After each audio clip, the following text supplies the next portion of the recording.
نحمد ونصلي على رسوله الكريم أما بعد فأعوذ بالله من الشيطان الرجيم بسم الله الرحمن الرحيم إن الله عنده علم الساعة صدق الله العظيم সমস্ত প্রশংসা সেই মহান রব্বুল আলামিনের যে মহান রব্বুল আলামিন আমাদেরকে ঈমানের মতো বড় নিয়ামত দান করেছেন। আজকে আমরা আলোচনা করব হিন্দুদের বিভিন্ন উৎসবগুলোতে মুসলমানদের জন্য করণীয় কি।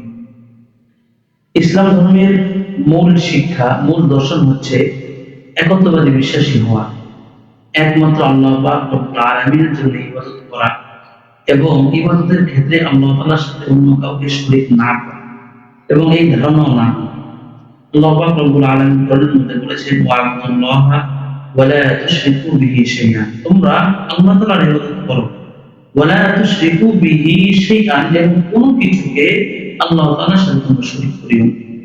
হাজার বছরের নবী সাল্লাল্লাহু আলাইহি ওয়াসাল্লাম ইসলাম ধর্মকে একটি পূর্ণাঙ্গ ধর্ম হিসেবে আখ্যায়িত করেছেন। আল্লাহ পাক রব্বুল আলামিন জানিয়ে দিয়েছেন আল-ইয়াওমা আকমালতু লাকুম দীনাকুম, যে ইসলাম ধর্ম হচ্ছে একটা পরিপূর্ণ ধর্ম এবং ইসলাম ধর্মে যে সমস্ত উৎসবগুলো রয়েছে এগুলো পূর্ণাঙ্গ হয় ইসলামের কামনা।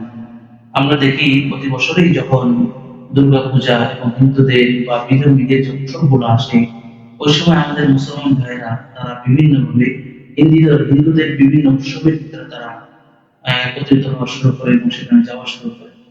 অথচ ইসলামের শিক্ষা হচ্ছে যে মুসলমানদের জন্য ধর্মীয় উৎসব শুধু দুইটা, এক ঈদুল আযহা, দুই ঈদুল ফিতর।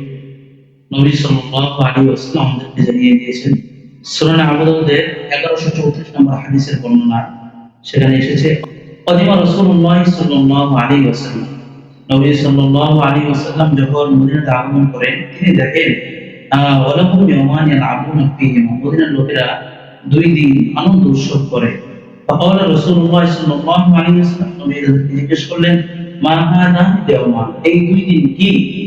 তারা বলল কুননা নালআবু ফীহিমা ফিল জাহিলিয়া, এই দুই দিনে আমরা জাহিলিয়া যুগ থেকে আনন্দ উৎসব করে আসতেছি।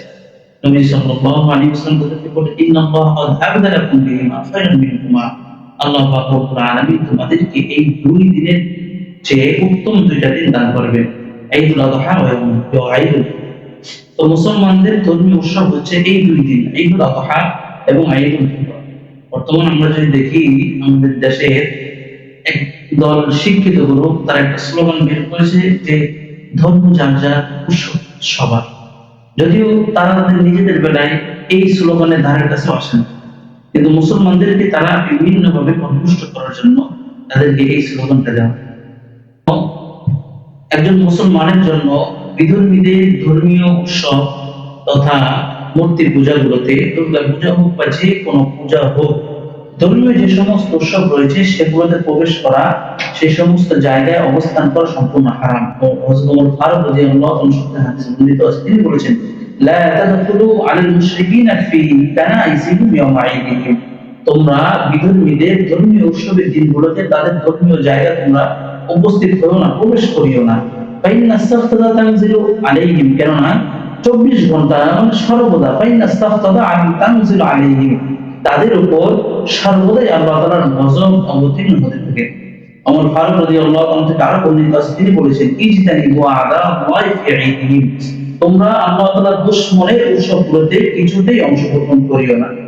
এখন আমরা মুসলমান হয়ে মুসলমানিত্বের জায়গায় যদি আমরা আমাদের মুসলমানিত্বকে টিকিয়ে রাখতে চাই, সর্বপ্রথম আমাদেরকে আল্লাহ পাক রব্বুল আলামিনের যে একত্ববাদ আছে, একত্ববাদকে স্বীকার করতে হবে এবং এটাকে সত্যায়ন করতে হবে।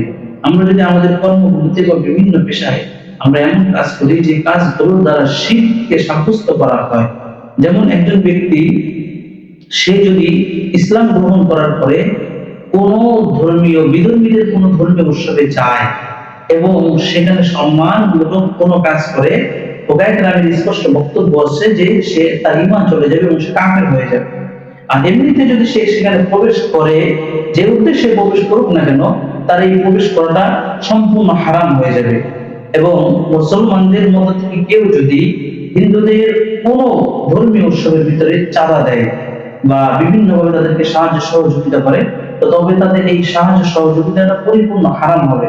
আল্লাহ পাক রব্বুল আলামিন সূরা মাইদা 2 নম্বর আয়াতের মধ্যে বলেছেন ওয়া তাআওয়ানু আলাল ইসমি ওয়াল উদওয়ান, তোমরা তাআওয়ানু আলাল বিররি ওয়াত তাকওয়া ওয়া লা তাআওয়ানু আলাল ইসমি ওয়াল উদওয়ান, গুনাহ এবং সীমালঙ্ঘনের কাজে তোমরা একজন অপরজনকে সাহায্য করিও না। এখন সবচেয়ে দুঃখের বিষয় হচ্ছে এটা যে আমরা বর্তমানে আমাদের বাংলাদেশের ভিতরে কিছু মানুষ এমন রয়েছেন যারা আমরা মনে করি বা আমরা বলি যে আমরা বাংলাদেশ ইসলামিক হুকুমত প্রতিষ্ঠা করব, এবং আমরা এর জন্য গণতান্ত্রিক একটা পদ্ধতি বেছে নিয়েছি। এখানে বিষয় হচ্ছে দুইটা, একটা হচ্ছে দারুল উলুম দেওবন্দের ফতোয়া অনুযায়ী যদি কেউ বাস্তবিকভাবে এটাই চায় যে যেহেতু পুরোটা সিস্টেম বিধর্মীদের কাছে চলে গেছে, তো আমরা যদি এই দুই একটা সিস্টেমের জায়গায় এমন কাউকে বসাইতে পারি যার দ্বারা সমাজে একটু ভালো হবে, ওই কারণে যদি আমরা এই গণতান্ত্রিক নির্বাচনে অংশগ্রহণ করি তাহলে কিন্তু বিষয়টা অন্যরকম। কিন্তু কেউ যদি এটাই বিশ্বাস করে যে গণতান্ত্রিক নির্বাচনের মাধ্যমে পৃথিবীতে ইসলামের হুকুমত প্রতিষ্ঠা করতে পারবে, তাহলে ফুকায়ে কেরামের স্পষ্ট বক্তব্য হচ্ছে যে সে স্পষ্ট হারামের ভিতরে এবং কুফরের ভিতরে লিপ্ত রয়েছে। কারণ আল্লাহ পাক রব্বুল আলামিন নিজে জানিয়ে দিয়েছেন ইনিল হুকমু ইল্লা লিল্লাহ, আদেশ একমাত্র আল্লাহ তাআলারই। অপরদিকে গণতন্ত্রের আসল শিক্ষাই হচ্ছে, আসল দর্শনই হচ্ছে যে পৃথিবীর সমস্ত ক্ষমতার মূল উৎস হবে পাবলিক বা জনগণ। তো যেখানে আল্লাহ তাআলা জানিয়ে দিয়েছেন সব ক্ষমতা থাকবে আল্লাহ, সেখানে পাবলিক বা জনগণকে সেই সেই আদেশের সাথে বা সেই শক্তির সাথে সম্পৃক্ত করা স্পষ্ট হয়ে যাবে। তো এখন আমরা দেখি যারা বর্তমানে ইসলামের কান্ডারি হয়ে আছে, ইসলামের হুকুমত প্রতিষ্ঠা করতে চায়, তাদেরকে আমরা দেখি বিভিন্ন সময় বিভিন্ন ভাবে তারা হিন্দুদের বিধর্মীদের বিভিন্ন উৎসবের ভিতরে শরীক হয় বলে নাও। এর কারণ হচ্ছে যে যখনই কেউ এই গণতান্ত্রিক বেদির ভিতরে প্রবেশ করে তখন তার মাথার ভিতরে চিন্তা শুধু একটাই থাকে যে কিভাবে আমি আমার দলকে বাঁচাইতে পারবো, কিভাবে আমি আমার দলকে রাষ্ট্রে নিয়ে আসতে পারবো।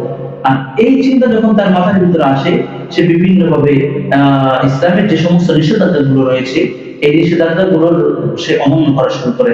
আমি যে হাদিসটা পড়েছি, হাদিসটা যদি আমরা আরেকটু দেখি, সেখানে ওমর ফারুক রাদিয়াল্লাহু আনহু থেকে বর্ণিত রয়েছে লা তাদখুলু আলাল মুশরিকিনা ফি কানাইসিহিম ইয়াওমা ঈদিহিম, যে লা তাদখুলু, তোমরা প্রবেশ করো না, তোমরা প্রবেশ করো না। এখানে কিন্তু রাজনৈতিক নেতাদেরকে পৃথক করা হয় নাই, আর বাংলাদেশের ধর্মমন্ত্রী সহ অন্যান্য যারা এরকম ভাবে ইসলামের বিধানকে অমান্য করছে তাদেরকে পৃথক করা হয় নাই, বরং এই আদেশ সকলের জন্য। লা তাদখুলু, তোমরা কেউ যারা মুসলমান হয়েছো তোমরা কেউ প্রবেশ করো না, প্রবেশ করতে পারবে না ফি কানাইসিহিম ইয়াওমা ঈদিহিম, বিধর্মীদের ধর্মীয় উৎসবের ভিতরে, বিধর্মীদের ধর্মীয় উৎসবে, তাদের উৎসবের দিনগুলোতে তোমরা তাদের ধর্মীয় জায়গায় প্রবেশ করতে পারবে না।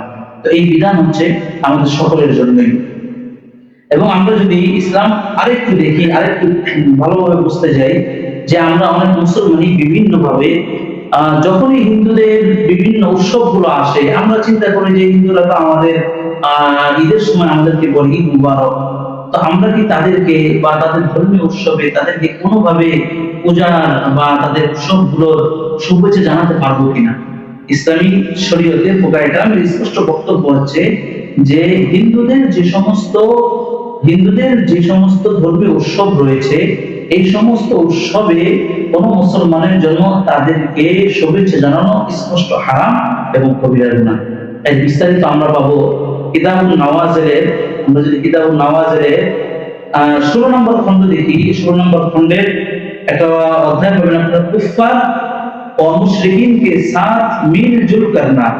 এই অধ্যায়ে একটু পরে যদি আমরা চলে যাই 346 নম্বর পৃষ্ঠার ভিতরে আমরা দেখি, এখানে সলমান মানসুরপুরি সাহেব একটা অধ্যায় নিয়ে এসেছে, সেটা হচ্ছে কি মুসলমান কা হোলি খেলনা কিসা হয়, মুসলমানদের জন্য হোলি খেলা কেমন।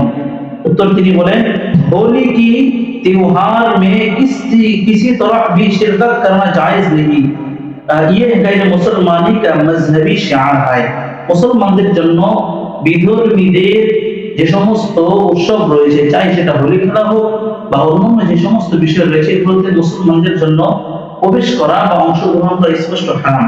আমরা যদি এই অধ্যায়ে আরেকটু পরে যাই, এরপরে আমরা দেখি এখানে দেখেন একটা অধ্যায় নেওয়া হয়েছে, गैर मुस्लिम के त्योहार पर मुबारकबाद देने के लिए अपनी तस्वीर बनाना, বিধর্মীদের ধর্মীয় উৎসবের শুভেচ্ছা জানানোর জন্য সেখানে নিজের ছবি যুক্ত করে শুভেচ্ছা জানানো। ইসলামের দৃষ্টিতে এটা কেমন? এর उत्तर देखें, गैर मुसलमानों के मजहबी त्योहारों पर किसी मुसलमान का मुबारकबाद देना जायज नहीं और उस मुबारकबादी के लिए तस्वीर छपकाना दोहराना गुनाह है। আর ওই শুভেচ্ছার জন্য সেখানে নিজের ছবি ব্যবহার করা এটা আরো বড় গুনাহ।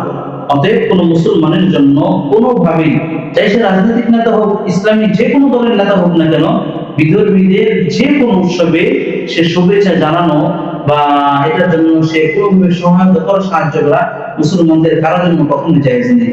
এটা সম্পূর্ণ হারাম।